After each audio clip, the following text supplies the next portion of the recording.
Oleh tentu video chuanin hei punite thu sei kan riak hawanga ti chuanin MHCP Golden Jubilee lomna a thu sei nia pol thum cho pas no pakhat chanchin ngai nom maron tia khai ngai nom mel ko peng poni sei in en teng o ala rei lova ni kum mai kha ani a November thatir lam khani tain ka sia hezol bu a hian campaign light ni boka MPF in common platform candidate sang dan min bo sai sang ani kha khata ka chuan campaign light kan ni boka mani thatna lai kan non sai char charani suta chuan tharaura wa khamil lo du beran yang chu min han vote ling be ani a voin hian ilom thu han soilarem chang ate po mang tai la athange ne kan in zuara hei hun alakal don chawa kan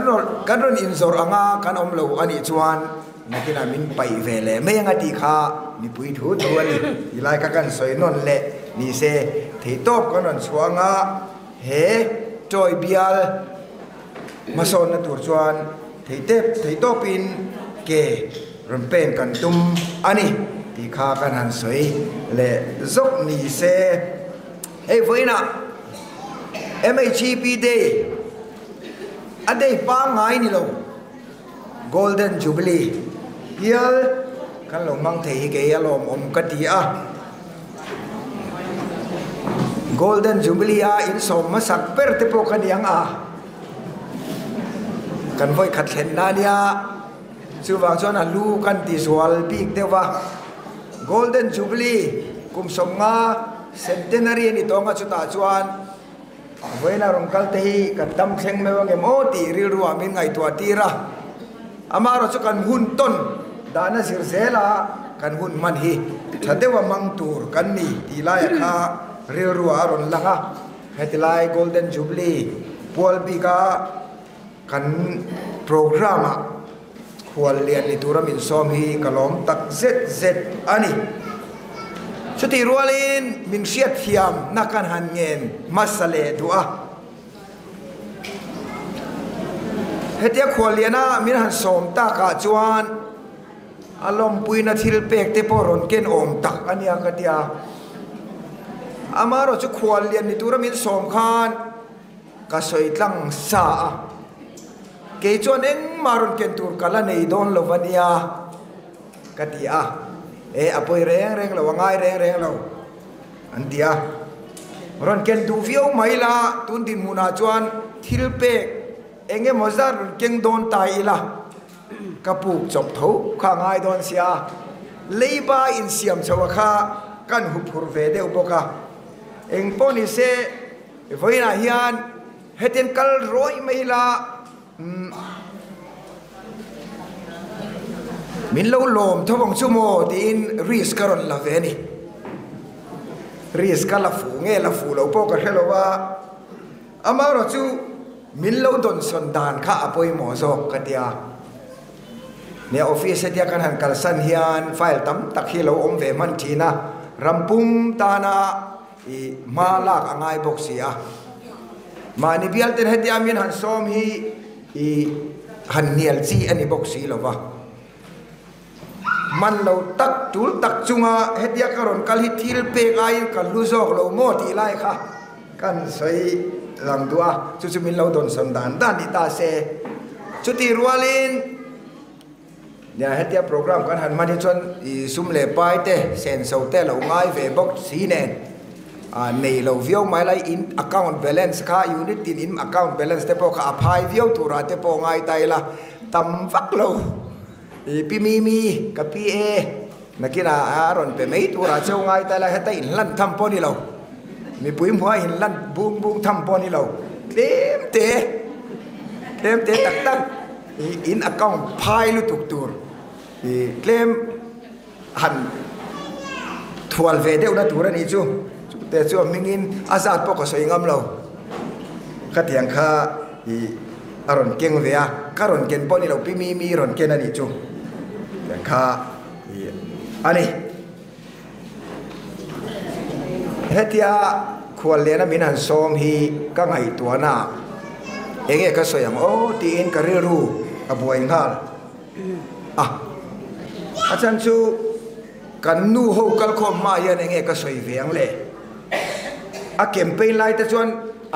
a bial chung ma son na tur ram ma son na tur te kan awa I soi tur tama ama ro chu nu ho kal khom ma yan enge ka soyang le ke ve te lul yan ti ka ri ruwa kamang ang deu ti ti ni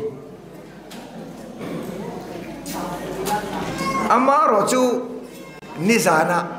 ka ngai tua eng zong hoi nge thu ka soyang o ka tia not kan siam ve a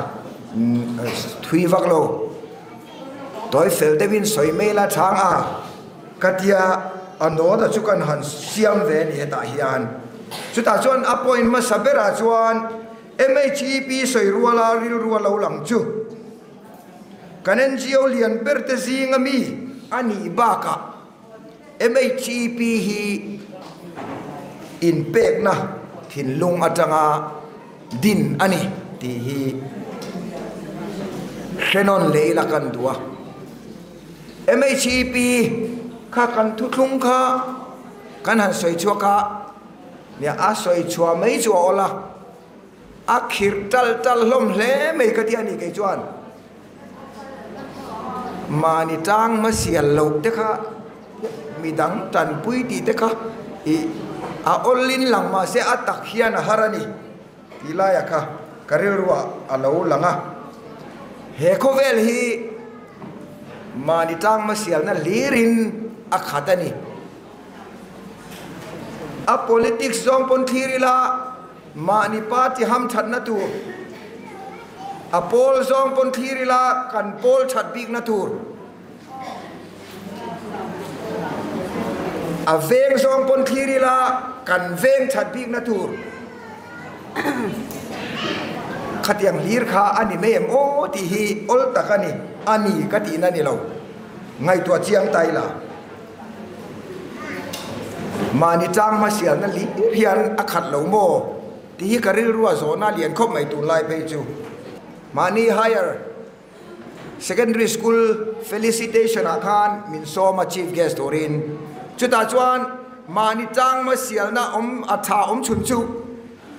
zirna ko nga hian mani tang ma sial leila midang ayat hiam vek tumila chu mani tang ma sial na thaberani kati ve thungani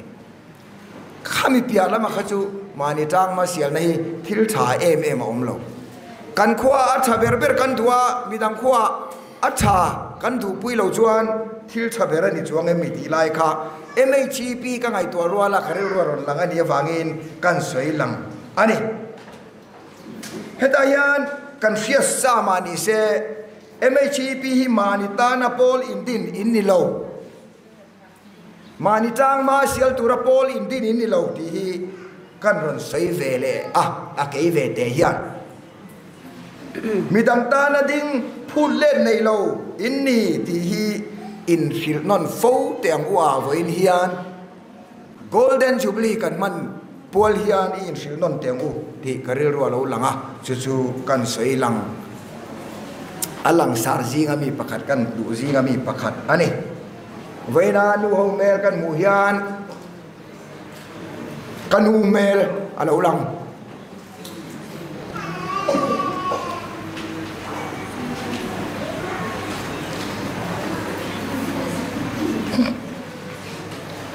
kanu hi polthum kheng azir vea puan thui athiama chupo zirna mu mala nei lo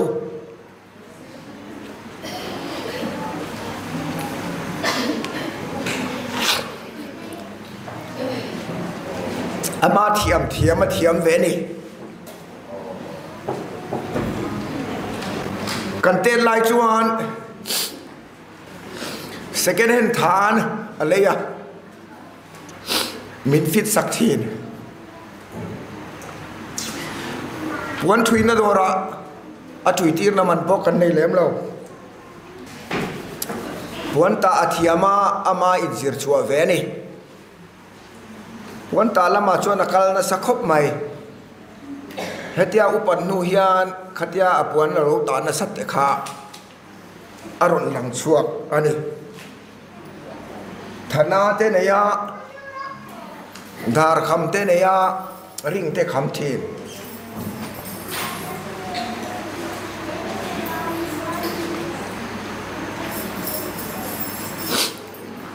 kan rual o lawin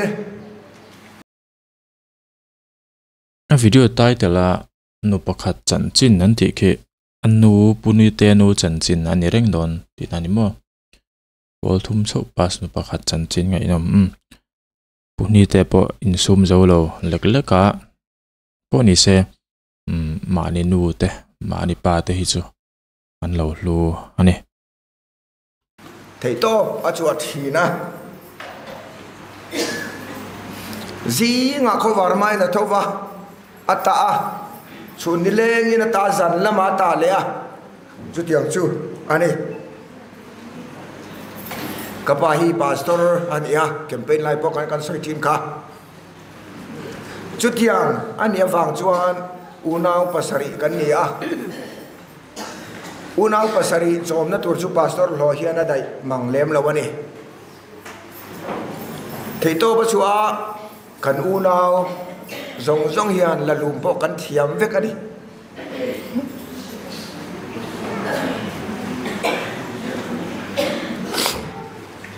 zana kanin lum siak thina kan unawin kanu atuka atale tur kanin lum siak thina ni voina hian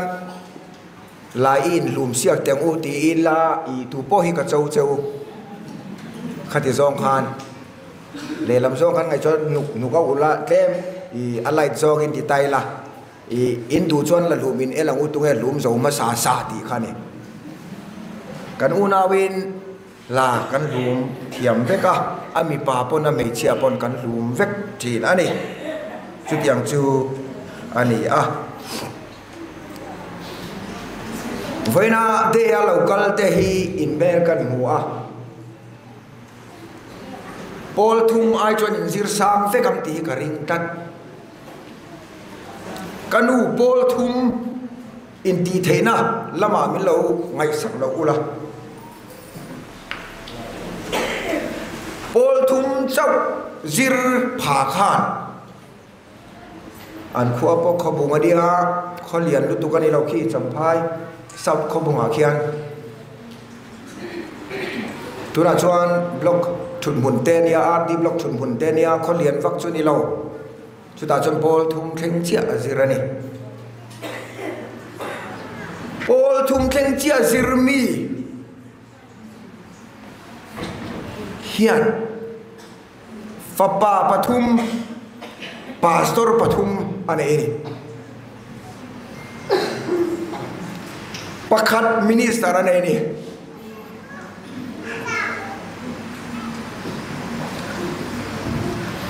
chuta chon voina hian cheu ka du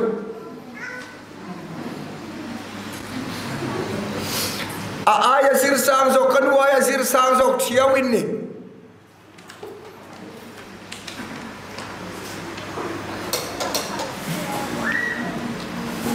voinia hian enge kan thlen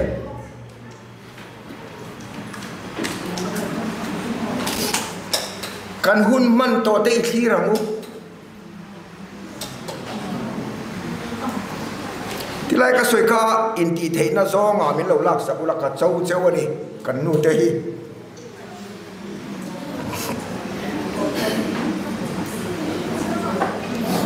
hanin ngai to le dila kan in thir lang pu yong tiro kan hun man to khan in ngai to le tai la kan in thir lang pu yang o khatiang khan hun kan lo mang ta lo wa ti hi kan ri ruwa chuan alang lian khopin ka re amaro chu khati zonga in ngai to le po khathul ka ti to lo asot lo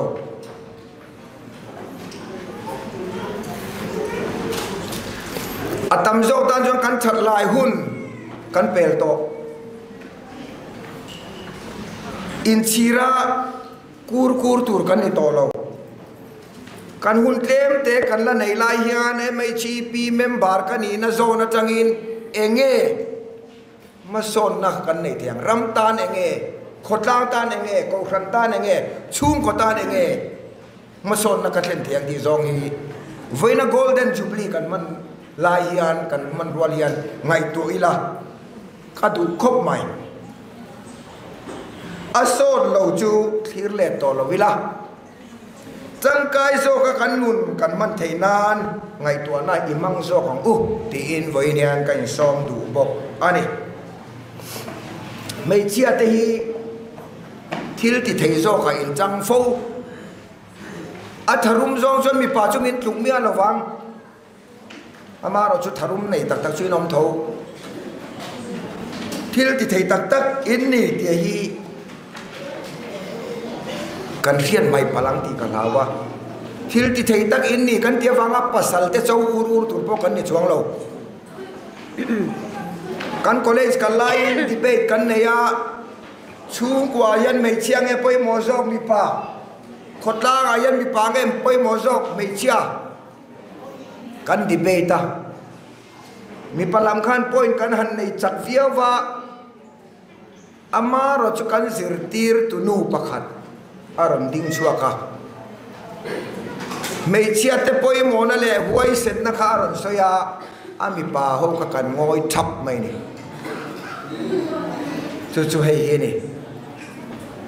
iswa cross a ken beni lai khan mi pa ho ka khong in on across bula khan tu tenge om mei chia chawan ni lom ni ati khata kha mi pa ho ka kan nge kan kun zal mai ni mi pa in ti por veri ko thi atul tak tak huna hian an por lem lo mei chia te hi in du tak tak chuan zalen na sual ko nga po a huai berber ni tang pui tun kan zoram din munite man thir re lo kila kadu mi pa ain mei chia kan tam zo enge achan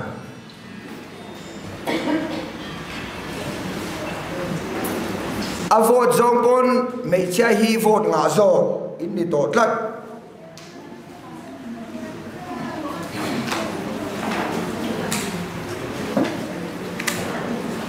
kan statistic entaila mi pa ain mei chia ain mi pa thi kan tam zar zo thalai bi ka po chutiang ni si chuan enge kan ram ma hun hi ti hi ngai to na a thui hle me ni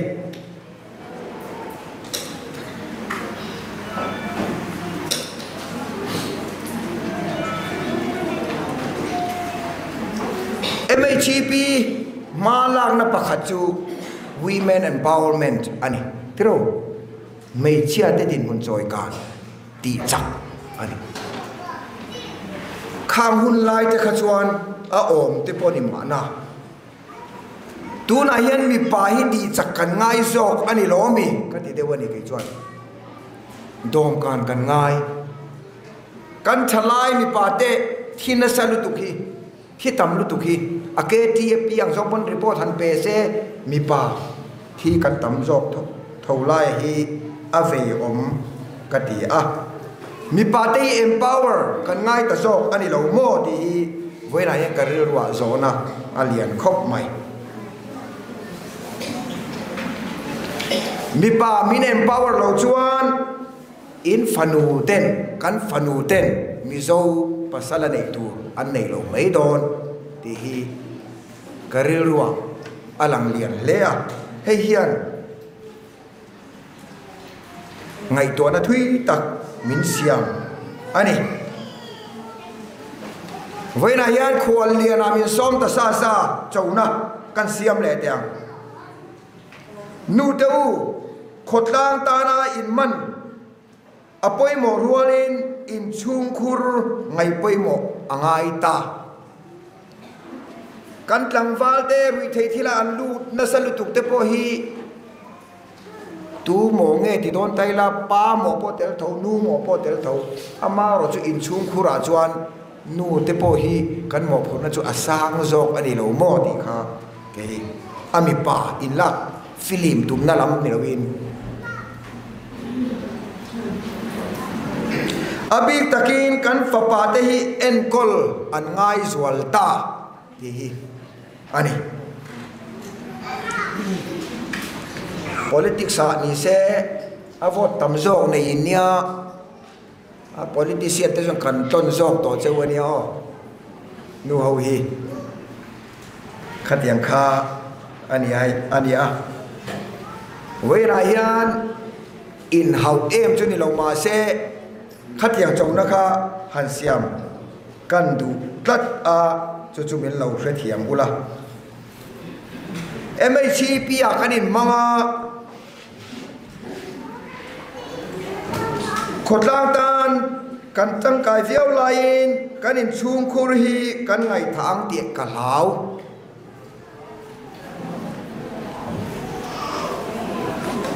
kanu khotle mi kan soi le lokang ka pa ne nian kan om pon min tong chai pe kan om lo pon min lan thin kan tan pathian ne na tong chai min lan thin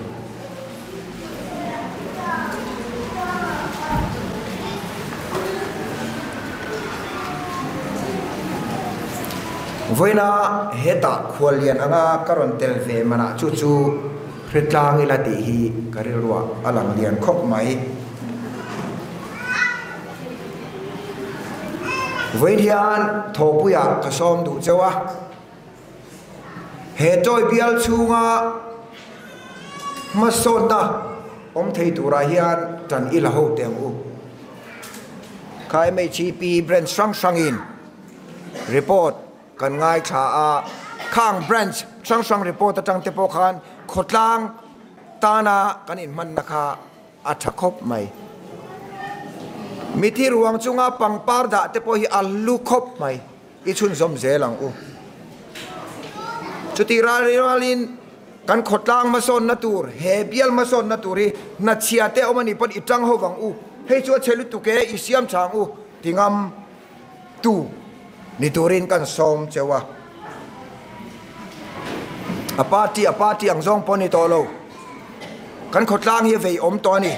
chu wang chon thei top choin itang ho wang u tin voina rong kal khom thei ka som tak meu chewa ni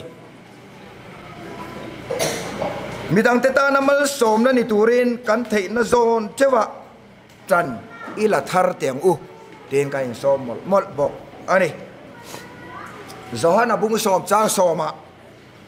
iswa thu soi kha a oma klem kan han tan bung dewanga top lam kha kan ladu dewa ta hian keizong nun an nei nan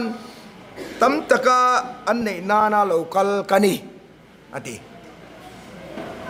nun tam tak an nei nana local kani ati nun tam chu enge kei emi nun tam kan ti hi mani ta na kan nun chung chu nun tam ani theilo nang ma tan chau inung ani chuan nun pakhat chau inei ti na ani midang te ta na I hun I tha inun iman kha nun tam chu ani mei don lom ni ho MHP Day voina Golden Jubilee sang kha zakwa som sari palia din tan sang ni som ni pali kan chen chuan kum som nga na alo ni a he Golden Jubilee pola hun kan man ni a hian nun tam nei itum cheu teng u a tia kha chutianga nun tam nei thei tur chuan pathianin menom puise kan ni tin nuna hian in lan tharila MHP hi vulzel ro se te in katu soi kan ti top mayange kalome puni te hi athil thlir dan hi adik viewin ka sia antinan tunapo MHP ma soya politics chung chang soilem lawa nu mo phurna te chawna tam takaron siam boka ama experience nge tangin anu chanchina trainer ron lu chawati khan chawna sang le enge mi pa boral gan tam lu tuk te po ave ome me matiang khanin nu lampang te po ina alo poimo ziate aron highlight boka anu chanchiran soi meu kha chu nuk te po ula kan mu angkhan puni se asoi thaviau ka tia heti ang chi thu soi hi mo life lesson ka ti me ke jon shing nu ta na ma kan son theina tur ta na thu tha ngai thak te hi ril ru ti she sel do a tin ma son na te po a thlen nge in ka sia midang hanin soi sel ringot a jon mo ka ti jon ka tun video chu ni phot ro se